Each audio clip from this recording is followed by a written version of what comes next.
Bonjour tout le monde, ici Geoff qui vous souhaite la bienvenue à un autre épisode de Ukulele Aerobics. Aujourd'hui, semaine 5, jour 5, c'est la journée du legato. Deux nouveautés au programme aujourd'hui. Premièrement, une nouveauté rythmique et j'ai nommé les doubles croches, les fameuses doubles croches.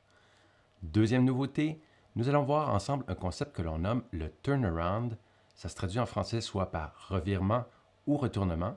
Et en fait, c'est simplement une petite idée musicale que l'on place à la fin d'une progression d'accords ou même d'une idée mélodique qui se répète et dont le but est de créer une certaine forme de tension qui nous permettra soit de repartir avec l'idée originale ou encore de terminer une chanson. On revoit ça en détail lors de la démo, c'est parti! Afin de reproduire l'exemple audio qui vient avec le livre, je vous invite à placer votre métronome à une vitesse d'environ 82 battements par minute, là où chaque clic vaut une noire, ou plutôt là où chaque clic vaut un battement de pied, comme ceci. Pour ce qui est du compte, en français, ça donne 1, 2, 3, 4, 1, 2, 3, 4, 1, 2, 3, 4, 1, 2, 3, 4, et ainsi de suite. En anglais, c'est plutôt 1 yen, 2 yen, 3 yen, 4 yen, 1 yen, 2, histoire de bien marquer les doubles croches. Allons-y.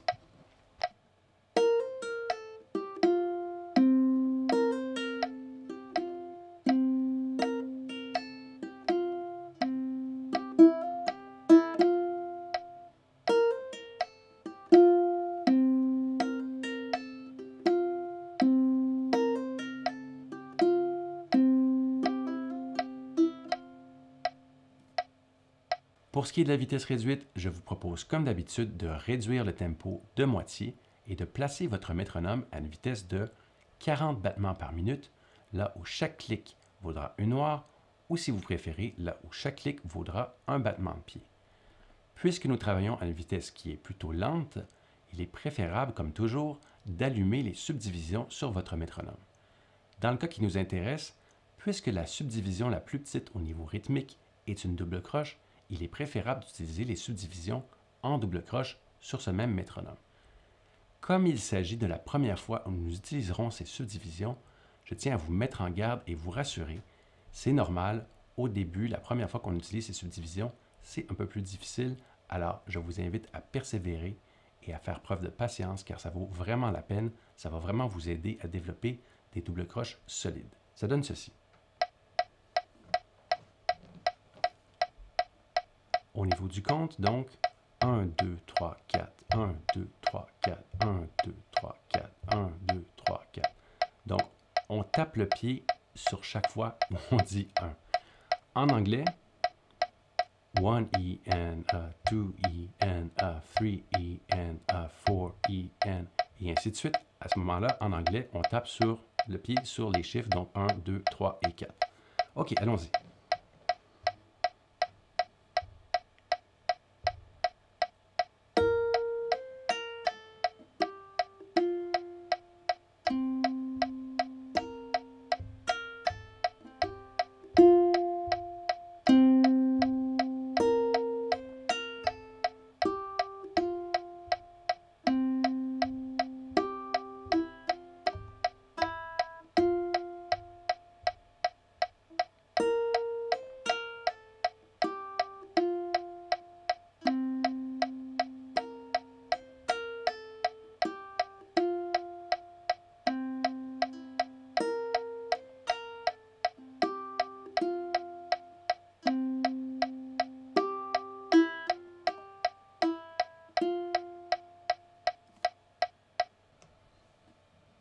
Commençons par parler des doubles croches puisque nous ne l'avons jamais fait auparavant. Tel que je le disais il y a un instant lors de la démo à vitesse réduite, la façon classique de compter les doubles croches en français, c'est 1, 2, 3, 4, 1, 2, 3, 4. Et comme vous pouvez le voir, chaque fois que je dis 1, c'est là où le battement de pied doit avoir lieu. Il y a quelques désavantages avec cette approche, à mon humble avis. Le premier désavantage, c'est qu'évidemment, la façon de compter 1, 2, 3, 4 n'a plus du tout la même signification que celle qu'on connaît, qu'on a vue jusqu'à présent, donc ça nous fait comme deux façons de compter. Le deuxième désavantage, c'est que comme le battement de pied est sur chaque 1, c'est plutôt difficile de dire à quel temps on est rendu dans une mesure, puisque tout devient un cycle de 1, 2, 3, 4. En anglais, ça va un peu mieux puisque c'est 1 EN, 2 EN, donc c'est beaucoup plus clair sur quel temps nous sommes rendus. Et en plus, ce n'est pas si différent de la façon traditionnelle de compter lorsque nous comptons pour des croches ou des noirs et ainsi de suite. En résumé, nous avons désormais une nouvelle façon de bouger. Alors, on avait vu auparavant la façon des croches, c'est-à-dire que chaque fois qu'on battait le pied, on allait vers le bas, et chaque fois qu'on levait le pied, on allait vers le haut. Alors donc, 2 mouvements par battement de pied, et une nouvelle façon qui est la façon des doubles croches, où on doit avoir 4 mouvements par battement de pied. Donc, 1, 2, 3, 4, 1, 2, 3, 4, 1, 2, 3, 4. C'est très important, on ne tape le pied que sur le 1. Il faut vraiment éviter de taper le pied sur le 3 lorsqu'on compte en français, ou en anglais c'est un peu plus simple, donc 1 E N 2 E N 3 E N 4 E N 1 E N 2 E N 3 E N 4 et ainsi de suite. Donc, on ne tape le pied que sur le chiffre. Si vous voulez vraiment faire quelque chose avec votre pied, alors pour ce qui est du 3 en français ou du N en anglais, ce que je vous invite à faire, c'est tout simplement de lever votre pied. Donc, ça donne ceci, au ralenti, 1, 2, je lève le pied en même temps que le 3, 4, un peu comme s'il y avait un plafond au-dessus de mon pied. Donc, 1, 2, 3, 4, 1, 2, 3, 4. Ou en anglais, 1 E, N, A, 2 E, N, A, 3 E, N, A, 4 E, N. Donc, encore une fois, ça prend un certain entraînement avant d'y arriver, mais ça vaut la peine. Ça vaut la peine d'être patient, ça vaut la peine de prendre son temps. Comme dans tout ce qu'on a vu jusqu'à présent, vous serez récompensé au centuple, peut-être même plus. Lorsqu'on essaie de mettre tout ça ensemble et de combiner cette nouvelle façon de bouger avec cette nouvelle façon de compter et d'attaquer la rythmique qui se trouve, encore une fois, dans notre petite idée mélodique ici, ça donne ceci. 1 E N A 2 E N A 1 E N A 2 E N. Sans compter.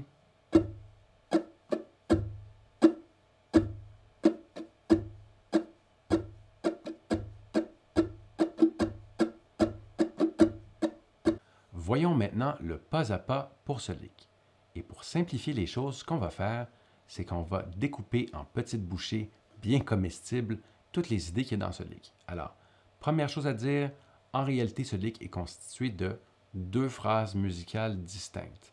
La première phrase, nous la répétons 3 fois. Et la 4e fois, plutôt que de la répéter, qu'est-ce qu'on fait?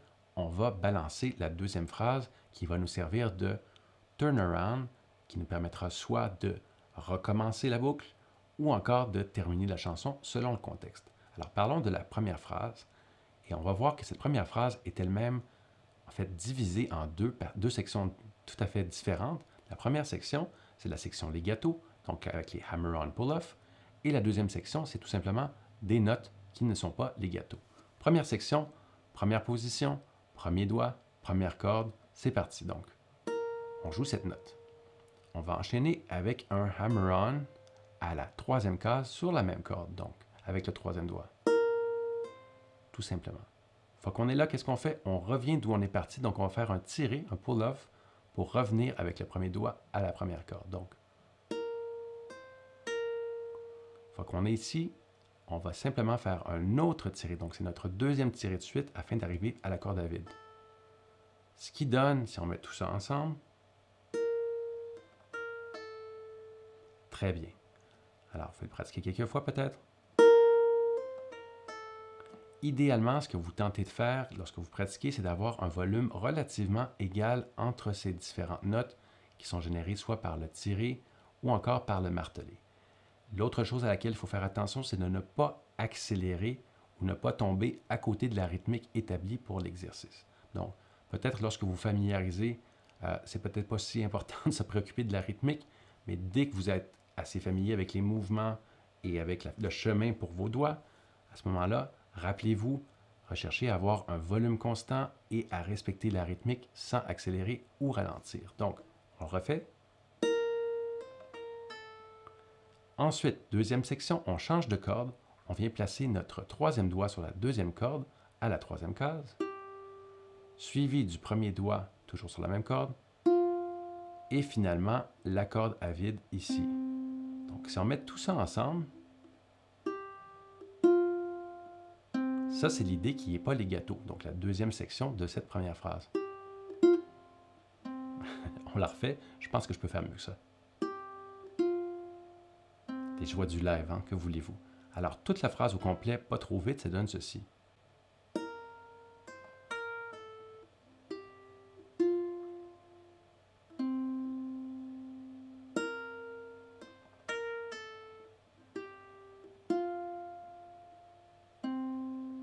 Très bien. Voyons maintenant la deuxième section, c'est-à-dire la deuxième phrase dans ce lick.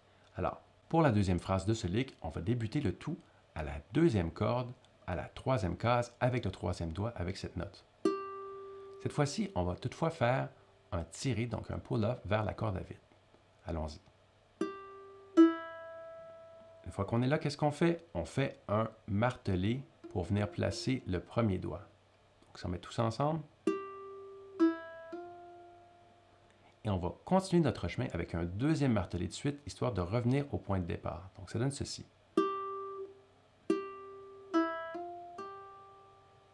Encore une fois. Qu'est-ce qui arrive rendu ici? On va faire un autre tiré, donc un autre pull-off. Et on termine où? Avec la note qu'il y a ici. OK, on refait ça au complet. Tirer, marteler, marteler, un autre tiré vers la corde à vide et on joue la note. Bon, là, point de vue contrôle du volume, c'était pas tout à fait au point, je le refais. Tout simplement. En terminant, j'aimerais vous parler un peu plus du concept de turnaround.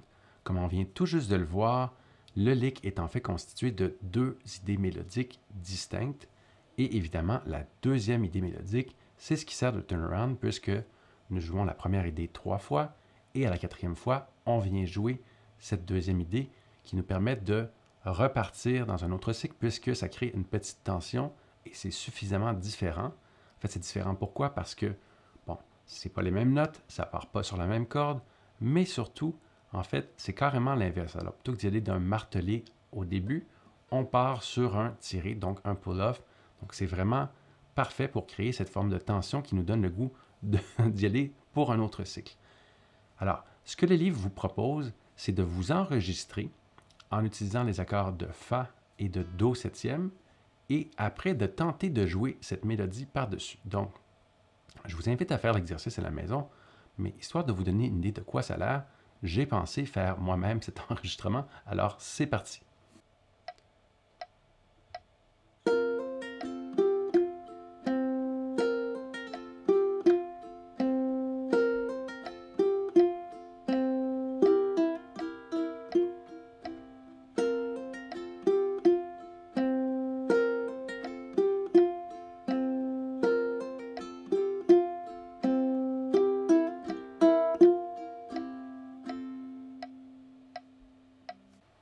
Alors, qu'est-ce que ça veut dire tout ça? Ça veut dire que vous venez tout juste d'augmenter votre vocabulaire musical.